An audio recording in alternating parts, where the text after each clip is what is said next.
একটা খুব আলোচিত ঘটনা, পঞ্চগড়ের বোদা উপজেলায় ইউনিয়ন ছাত্রলীগের সভাপতি, তাকে খুঁজতে এসে একদল দুর্বৃত্ত তাকে না পেয়ে তার নামাজরত অবস্থায় তার মাকে পিছন থেকে আঘাত করে হত্যা করে। এই নারকীয় হত্যাকাণ্ডের পরে এখন পর্যন্ত আমরা সেই আসামিদেরকে গ্রেপ্তারের কোনো তথ্য পাইনি। যারা দায়িত্বে আছেন, রাষ্ট্র শাসনে যারা আছেন, তাদের কাছে আমাদের জিজ্ঞাসা হচ্ছে, এই যে ঘটনাগুলো বারবার পুনরাবৃত্তি হচ্ছে, নামাজরত অবস্থায় একটা মানুষকে মেরে ফেলা, এটা তো আইয়ামে জাহিলিয়া যুগকেও হার মানাচ্ছে। বাংলাদেশের মতো একটা শান্তশিষ্ট দেশ, একটা শান্তিপ্রিয় জনতার দেশ, এই দেশে আজকে যে ঘটনাগুলো বারবার পুনরাবৃত্তি হচ্ছে, এগুলোর কোনো আইনগত যথাযথ প্রক্রিয়া অনুসরণ করা হচ্ছে না, এদের শাস্তি নিশ্চিত করা হচ্ছে না, এদের বিরুদ্ধে কোনো আইনগত ব্যবস্থা নেওয়া হচ্ছে না। জুলাই বিপ্লবের পরে যতগুলা মানুষের জীবন গেল, প্রত্যেকটা জীবনই অত্যন্ত মূল্যবান। যে হারায় শুধুমাত্র সে বুঝে তার মূল্য। এই যে একের পর এক মানুষকে এইভাবে নির্দয়ভাবে, নির্মমভাবে হত্যা করা হচ্ছে, এই বিষয়গুলো যাদের দেখভাল করার কথা, যাদের এই অপরাধীদেরকে আইনের আওতায় নিয়ে আসার কথা, তারা কিন্তু সক্রিয় নাই। তারা কি কারণে সক্রিয় নাই?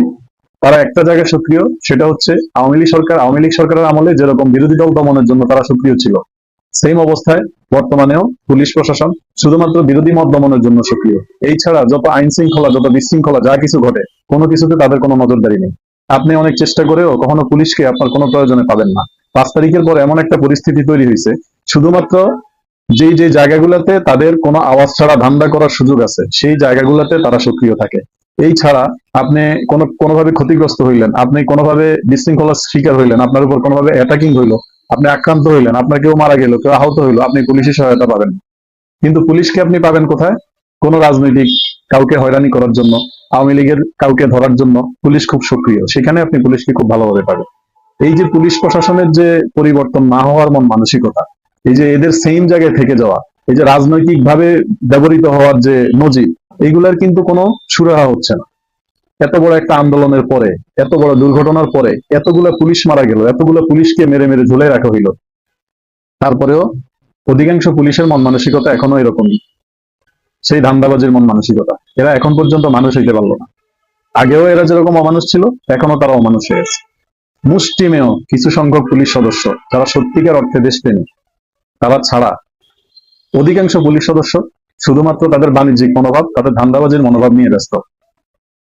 আমরা বারবার একটা কথা রিপিট করি, যেই অপরাধ সংগঠিত হয়, যার হাতে অপরাধ সংগঠিত হয়, সেই অপরাধী, সে কি বিএনপি করলো, নাকি আওয়ামী লীগ করলো, নাকি জামাত শিবির করলো, না অন্য কোনো সংগঠনের লোক, এটা আসলে দেখভাল করার বিষয় না। আপনাদেরকে দেখতে হবে যে অপরাধটা কার হাতে সংগঠিত হয়েছে। দেখেন, নামাজরত অবস্থায় একটা মানুষকে মেরে ফেলা, এরকম নির্মমতা, আমি চিন্তা করতে পারতেছি না কিভাবে এই লোকগুলা এই ধরনের কাজগুলা করে। আজকে সেম ঘটনাটা যদি তাদের বেলায় সংঘটিত হয়, ধরেন আজকে যে ছেলেটা ছাত্রলীগ করতে বলে তাকে না পেয়ে তার মাকে মেরে ফেললে, কালকে যদি আপনি অন্য সংগঠন করেন বলে সে যখন ক্ষমতায় থাকবে, সে যখন ভালো অবস্থায় থাকবে, সেও যদি আপনার মাকে ধরে মেরে ফেলে, আপনি কোথায় গিয়ে কাঁদবেন, কোথায় গিয়ে চোখের পানি খাইবেন? মানুষের বিবেক এতটাই ভোতা হয়ে গেছে। মানে কিসের জন্য আন্দোলন হইলো, কিসের জন্য, কোন সংস্কারের জন্য আন্দোলন হইলো, সংস্কারটা কোথায় হইলো, বাস্তবিক অর্থে কোথায় সংস্কার হইলো? এতগুলা মানুষকে পুড়িয়ে মারা হইলো, তারা সবাই কি অপরাধী ছিল? নিজেদের স্বার্থের জন্য, নিজেদের ধান্দার জন্য, নিজেদের সুবিধার জন্য, নিজেদের ক্ষমতার জন্য যাকে যখন খুশি যেভাবে খুশি যে মেরে ফেলার মন মানসিকতা, এই মন মানসিকতা বাংলাদেশ থেকে রসাতলে নিয়ে যাচ্ছে। অনেকে দূর থেকে অনেক কথা বলেন। আজকে আপনি মনে করতেছেন যে আপনি ক্ষমতায় আছেন, যারা বিরোধী দলে ছিল, যারা বিরোধী, তাদেরকে মেরে ফেললে আপনি রাজনৈতিক ফায়দা পাবেন। কিন্তু আপনি কি একটা কথা একবারও এই কথাটা চিন্তা করেন, একবারও কি ভাবেন? আপনি যেরকম কোনো না কোনো মায়ের সন্তান, এই ছেলেপেলে গুলো কোনো না কোনো মায়ের সন্তান। এই যে রাজনৈতিক মারামারি, হানাহানি, খুন খারাপির কালচার, এই কালচারটা কিন্তু 2001 সাল থেকে শুরু হয়েছিল, এখন পর্যন্ত সেটা চলমান। বিগত সরকার আর যাই করুক, তাদের আমলে অন্তত এই ধরনের ঘটনা খুব কম ঘটছে। আপনারা বুকে হাত দিয়ে সৎ সাহস নিয়ে বলেন যে এইরকম যে বিশৃঙ্খল অবস্থা এখন, এইটা কি স্বাধীনতার পরবর্তী সময়টাতে আপনারা দেখছেন? কেউ দেখছে? আমার তো মনে হয় না কেউ দেখছে। এই যে যাকে খুশি যেখানে খুশি মেরে ফেলা যাচ্ছে। এর আগে একটা ছেলেকে মারতে গিয়ে তাকে না পেয়ে তার বউকে মেরে ফেললো, তার সন্তানকে মেরে ফেললো। এরকম অসংখ্য ঘটনা কিন্তু 5 তারিখের পরে ঘটছে। কয়টার বিচার হইলো? কয়জন আইনের হাতে আসলো? এদের কিন্তু কোনো বিচার নাই, কারণ এরা এখন যে রাজনৈতিক দল করে সেই দল ক্ষমতার কাছাকাছি আছে। এই টেন্ডেন্সি গুলো যদি বারবার রিপিট হয়, আওয়ামী লীগ কিন্তু অনেক শক্তিশালী একটা দল। আওয়ামী লীগকে যদি মনে করেন যে ফু দিলে উড়ে যাবে, এটা কিন্তু ফুটপাতের টঙ্গ কান্না যে আপনি ঠেলা দিয়ে ফেলে দিবেন। এরা যখন ঘুরে দাঁড়াবে, এটা কিন্তু 71 সালের আওয়ামী লীগ না, এটা 2024 সালের আওয়ামী লীগ। যত যাই করেন আপনারা, সাময়িকভাবে হয়তোবা আওয়ামী লীগের নেতা কর্মীরা নীরব আছে, কিন্তু তারা যখন মাঠে নামবে, তারা যখন তাদের শক্তি প্রয়োগ করবে, তখন কত মানুষজন মারা যাবে একবারও চিন্তা করছেন? তো এই জিনিসগুলা রিপিট না করে, যে শান্তির সুন্দর বাংলাদেশ প্রত্যাশা ছিল আমাদের, সেই বাংলাদেশটা কি এগিয়ে নিয়ে যাওয়া যায় না? সেই বাংলাদেশের দিকে কি আমরা এগিয়ে যেতে পারি না? আমরা এই মারামারি খুন খারাপি, আমার রাজনৈতিক মতবাদ ভিন্ন হইতে পারে, আমার একজনকে পছন্দ না হইতে পারে, কিন্তু তাই বলে আমি তাকে মেরে ফেলবো? এই মন মানসিকতা কেন আমাদের মধ্যে দিন দিন স্ট্যাবলিশ হয়ে যাচ্ছে? যেন আমরা একটাবার চিন্তা করি না যে আমার রক্ত যেরকম লাল, যাকে আমি মেরে ফেলতেছি, যাকে আমি খুন করতেছি, তার রক্ত লাল। আমার গায়ে যদি আজকে কেউ কেটে দেয়, আমার যদি আজকে রক্ত বের হয়, আমি যেরকম কষ্ট পাবো, আমি যাকে মেরে ফেলতেছি সেও তো ওইরকমই কষ্ট পাচ্ছে। তারও তো সন্তান আছে, তারও তো বউ বাচ্চা, তার স্ত্রী আছে, সংসার আছে, মা বাবা আছে। এই কথাগুলো কেন আমরা একটাবারও চিন্তা করি না?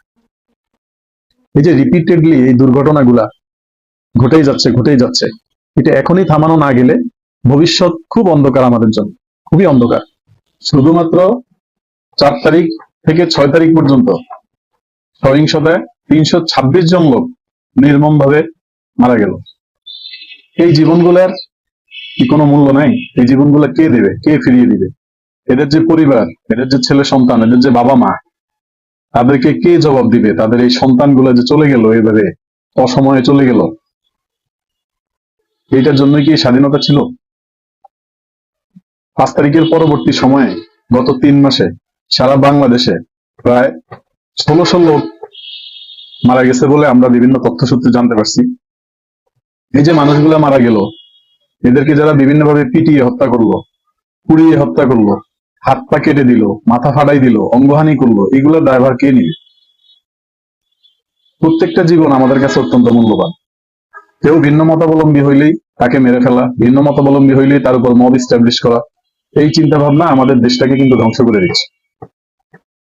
আমাদের বর্তমান ইন্টারিম গভর্নমেন্টের যে প্রধান উপদেষ্টা, ওনার কাছে আমাদের উদাত্ত আহ্বান থাকবে, রাজনৈতিক মতাদর্শের বাইরে প্রত্যেকটা মানুষের পরিচয় আমরা বাঙালি, আমাদের ভিন্ন মত আছে, দেশের বৃহত্তর স্বার্থে সবাই ঐক্যবদ্ধভাবে এই মব যে স্টাবলিশ হয়ে যাচ্ছে, এটাকে ঠেকানোর জন্য ব্যবস্থা গ্রহণ করে।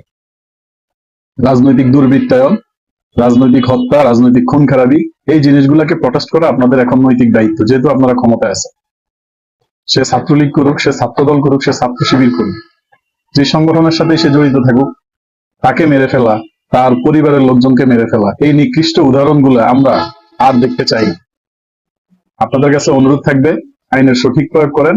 যদি পুলিশ দিয়ে আপনাদের কাজ না হয়, সেক্ষেত্রে ভিন্ন দর্পে, ভিন্ন পন্থায় সেনাবাহিনী তথা যৌথ বাহিনী দিয়ে এই সন্ত্রাসীদেরকে প্রতিরোধ করেন। রাজনৈতিক দুর্বৃত্তায়ন বন্ধ করেন, রাজনৈতিক সন্ত্রাস, রাজনৈতিক খুন খারাপি, চাঁদাবাজি, ধান্দাবাজি, এগুলো বন্ধ করেন।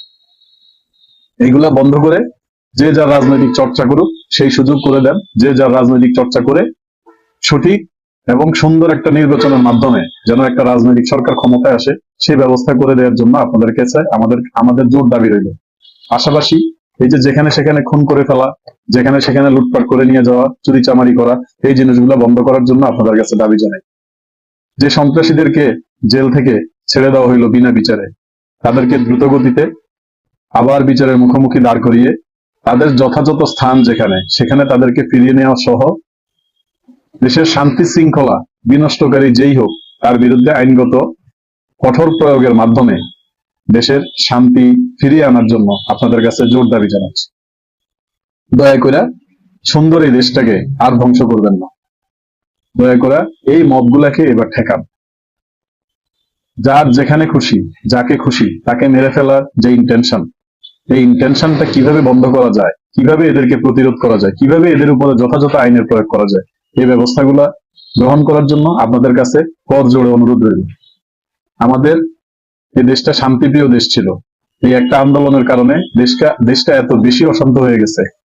আমরা আর এই অশান্তিটা দীর্ঘায়িত হোক এটা চাই না। আমরা চাই দেশের শান্তি শৃঙ্খলা ফিরে আসুক, দেশের মানুষ শান্তিতে থাকুক, যে সত্যিকার অপরাধী তার অপরাধের বিচার হোক, কিন্তু নিরপরাধ লোক শুধুমাত্র রাজনৈতিক কারণে, শুধুমাত্র ভিন্ন মতের কারণে কাউকে মেরে ফেলা, কাউকে খুন করে ফেলার দৃষ্টান্ত যেন আর এই দেশে স্থাপিত না হয়। এই যে আরিনা বেগম, 45 বছর বয়সী একজন মহিলা, এশার নামাজ পড়া অবস্থায় তার ছেলেকে খুঁজতে গিয়ে ছেলেকে না পেয়ে মাকে পিছন থেকে আঘাত করে মেরে ফেললো। পঞ্চগড়ের বোদা উপজেলায়। ছেলেটার মায়ের অপরাধ কি, আরিনা বেগমের অপরাধ কি, তার ছেলে ছাত্রলীগ করত।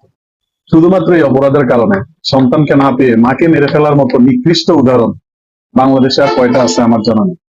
আপনাদের কাছে অনুরোধ রইল, এই হত্যাগুলোকে থামান। যারা এই হত্যাকাণ্ডের সাথে জড়িত তাদেরকে দ্রুত বিচারের আওতায় এনে তাদের শাস্তি নিশ্চিত করে দৃষ্টান্ত স্থাপন করেন, যেন এই ধরনের দুঃসাহস আর কেউ করতে না পারে। এই সিস্টেমগুলোকে বন্ধ করে দিয়ে সত্যিকারের আইনি শাসন প্রতিষ্ঠা করে আপনারা যদি সারা জীবন রাষ্ট্র ক্ষমতায় থাকেন, আমার মনে হয় কারো কোনো আপত্তি থাকবে না। Like, comment, and subscribe.